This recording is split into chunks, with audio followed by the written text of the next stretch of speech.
হামজা চৌধুরীর জন্য একটা বাড়তি নিরাপত্তা। হামজা চৌধুরী খুব স্বাভাবিকভাবে এদিকে একটা হ্যালোর দিয়ে গেছেন। নিরাপত্তা কর্মীদের ভেতরে তোড়জোড়। বাংলাদেশ ন্যাশনাল টিম এসে পৌঁছেছে এই মাঠে, যেখানে তারা তাদের দ্বিতীয় দিনের অনুশীলনটা করবে। সবার প্রথমে আমরা দেখতে পাচ্ছি টিম ম্যানেজার আমির খান, তিনি এসেছেন এবং নজরটা খুব স্বাভাবিকভাবেই অনেক বেশি হামজা চৌধুরীকে ঘিরে। মোহাম্মদ ইব্রাহিম এবং তারিক কাজী প্রথম দুজন নামলেন এবং সেখান থেকে আমরা দেখতে পাচ্ছি তপু বর্মন, ঠিক পেছনেই শাকিল। এক এক করে বাংলাদেশের প্লেয়াররা নামছেন। বাংলাদেশের ক্যাপ্টেন জামাল ভুইয়া, পেছনে আছেন আল আমিন। দেখা যাক আল আমিনের ডেবিউটা এইবারই ইন্ডিয়ার এগেইনস্টে হয় কি না। জওহরলাল নেহরু স্টেডিয়ামের ট্রেনিং গ্রাউন্ড 1-এ অ্যাস্ট্রো টার্ফে বা সিনথেটিক টার্ফে আজ বাংলাদেশ দল প্র্যাকটিসটা সারবে। প্র্যাকটিস গ্রাউন্ড নিয়ে অনেক রকম কথা হয়েছে। এরপরে আজকে সবচেয়ে গুরুত্বপূর্ণ বিষয় হচ্ছে প্র্যাকটিস গ্রাউন্ডটা দেখে কোচ আসলে কি বলেন। ঈসা ফয়সাল, মোহাম্মদ রাকিব।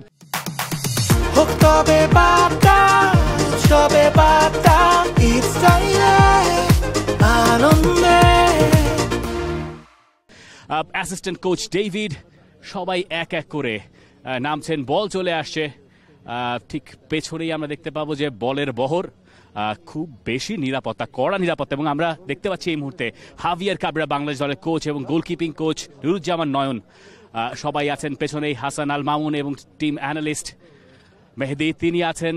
সাদ উদ্দিন, তিনিও সেখানে আছেন।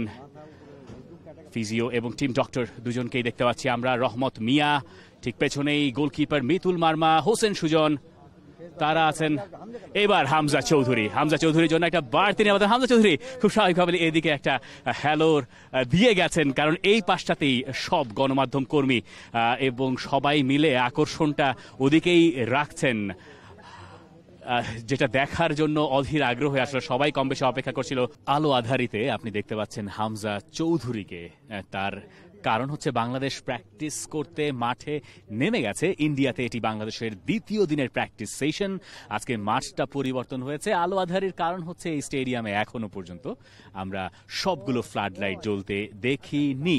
ভারত কতখানি সতর্ক বাংলাদেশকে নিয়ে তার আরেকটা নমুনা আপনি এইখানে খুঁজে পেতে পারেন। আমরা খানিকক্ষণ আগে শুনছিলাম আরো একটা চমকপ্রদ ঘটনা। নাভিল খান আমার সঙ্গে রয়েছেন, আমরা একটু তার কাছ থেকে শুনি যে এই মাঠটা পেতেও কাঠখড় পোড়াতে হয়েছে এবং মাঠটা আসলে আমরা যেটা বলছিলাম সিনথেটিক টার্ফ। দেখেন, আজকেও বাংলাদেশকে টাইম দেওয়া হয়েছিল সেই জওহরলাল নেহরু ইউনিভার্সিটি স্টেডিয়ামের, যে গতকালকে যে মাঠটা আপনারা দেখেছিলেন, অসমতল একটা মাঠ, সেই ঘাসের মাঠে আসলে প্র্যাকটিস করতে দিয়েছে, কিন্তু বাংলাদেশ স্ট্রেট বলে দিয়েছিল বাংলাদেশ সেই মাঠে প্র্যাকটিস করবে না।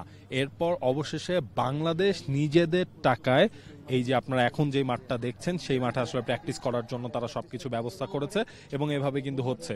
মানে ইন্ডিয়া করছে মূল মাঠে, বাংলাদেশ সেখানে মাঠ পাচ্ছে না। বাংলাদেশ সেখানে হচ্ছে অবশেষে নিজেদের ব্যবস্থাপনায় এই শিলং যে ফুটবল অ্যাসোসিয়েশনটা রয়েছে তারা প্রচন্ড রকমের হেল্প করছে এবং তাদের সেই হেল্পের কারণেই অবশেষে তারা হচ্ছে এই যে বল নিয়ে অন্তত মাঠে নামতে পেরেছে। এখন বাংলাদেশের কাছে মূল চ্যালেঞ্জটা হচ্ছে আপনি প্র্যাকটিস করতে পারবেন তো, মানে সেই জিনিসটা বাংলাদেশ অবশেষে করতে পেরেছে। যাক, কথা বলতে বলতে আলোটাও জ্বলে গেছে। এই আলোর দেখাটাই বাংলাদেশ পেতে চাইবে। বাংলাদেশের ফুটবলে একটা আলো নিভু নিভু করে জ্বলছিল, সেটা হুট করেই আরো বেশি ভাবে জ্বলে গেছে এবং এই জ্বলে যাওয়াটা আসলে খুব পজিটিভ অর্থে, কারণ এই যে আলোড়ন যেটা তৈরি হয়েছে বাংলাদেশের ফুটবলকে ঘিরে, সেটাকে ধরে রাখার জন্যই বাংলাদেশ ফুটবল টিম চাইছে একটা ভালো রেজাল্ট করতে ইন্ডিয়ার এগেইনস্টে। এত সব প্রতিকূলতার বিরুদ্ধে গিয়েও বাংলাদেশ টিমের মনোভাবটা এখনো চাঙ্গা আছে, সেটাই সবচেয়ে বেশি গুরুত্বপূর্ণ বোধ হয়। আমরা মাঠে দেখতে পাচ্ছি যে পুরো টিমই প্রায় যোগ দিয়েছে। এখনো যা সবশেষ অবস্থা তাতে কোচ তিনি আসলে অপেক্ষায় আছেন যে কি কখন আসবেন। কোচকে আমরা মাঠের অন্য পাশে দেখতে পাচ্ছি, যেখানে কোচ একাই বল নিয়ে হাঁটছেন। আমরা যদি সেই ফুটেজটা একটু দেখার চেষ্টা করতে পারি। এই তো কোচ যে কাজটা সাধারণত করেন সবসময়, বল হাতে নিয়ে ড্রিলটা কি ধরনের করাবেন সেই অনুযায়ী তিনি কোণ সাজান, সেই কোণগুলোই তিনি সাজাচ্ছেন। যে কথা বারবার বলা হচ্ছে যে বাংলাদেশ টিমকে নিয়ে যেভাবে কাজ চলছে এবং হচ্ছে, এটা এর আগে কখনো দেখা যায়নি বলে টিম ম্যানেজমেন্ট থেকেই বেশ কয়েকবার দাবি করা হচ্ছে। এই টিমে শুধুমাত্র অ্যানালিস্টই আছেন দুজন যারা ভিডিও অ্যানালিসিস করছেন।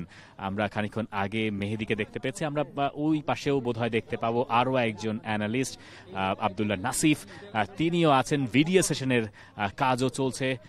গোলকিপিং কোচ তিনিও তার গোলকিপারদেরকে নিয়ে ব্যস্ত আছেন। For more updates, subscribe to our YouTube channel and click on the bell icon. Follow us on Facebook and Instagram.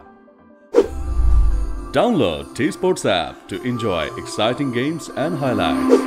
Visit tsports.com.